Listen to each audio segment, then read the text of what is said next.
بسم اللہ الرحمن الرحیم۔ ایک چغل خور کا قصہ یاد آیا۔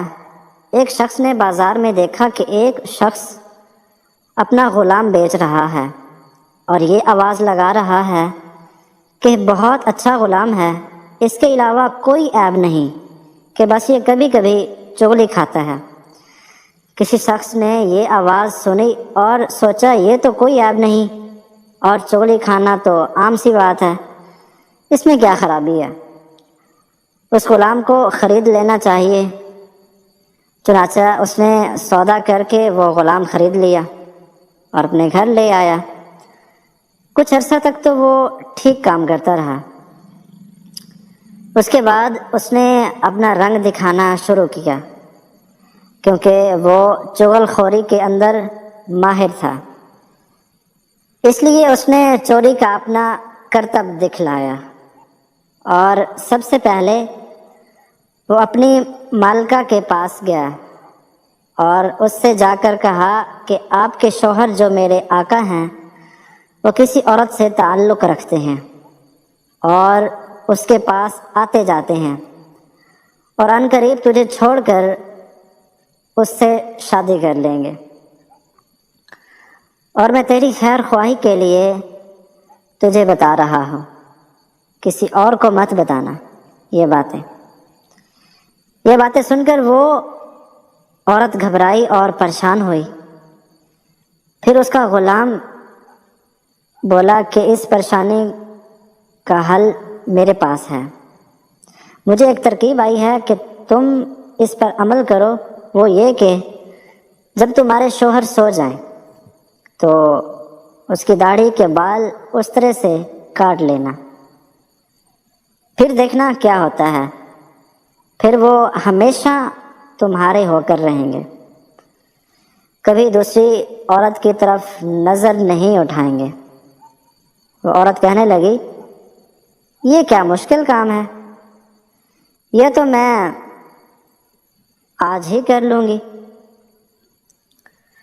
خدا نہ خواستہ کل کچھ ہو گیا تو میں کیا کروں گی۔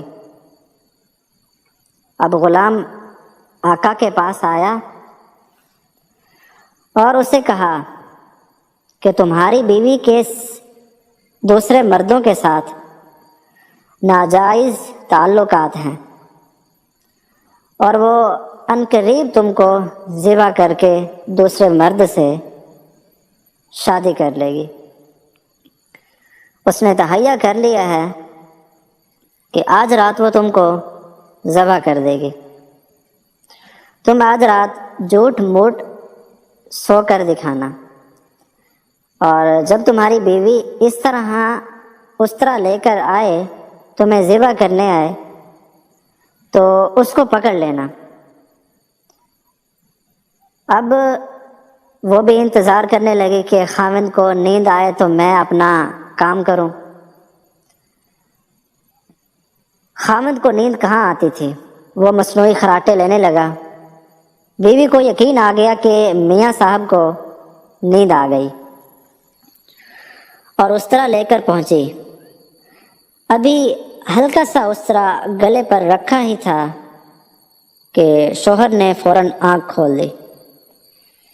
اس نے بیوی سے اس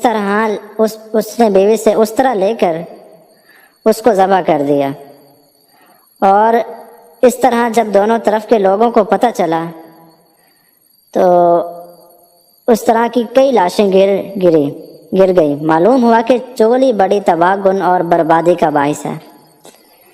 جس طرح گھڑی کی سوئیاں آگے پیچھے کرنے سے وقت نہیں بدلتا، اس طرح گردن اونچی یا نیچی کرنے سے انسان کی اوقات میں کوئی فرق نہیں آتا۔ گھر میں خیر و برکت لانا چاہتے ہو تو گھر سے دو چیزیں نکال دو۔ نمبر 1، گھر میں دیواروں پر لگے جانوروں کی نقش۔ نمبر 2، بلا مقصد گھر میں پالا ہوا کتا، ان کی وجہ سے خیر و برکت کے فرشتے نہیں آتے۔ اگر آپ صحیح وقت پر کچھ نہیں سیکھتے تو زندگی وہیں سب کچھ آپ کو غلط وقت پر سکھا دیتی ہے۔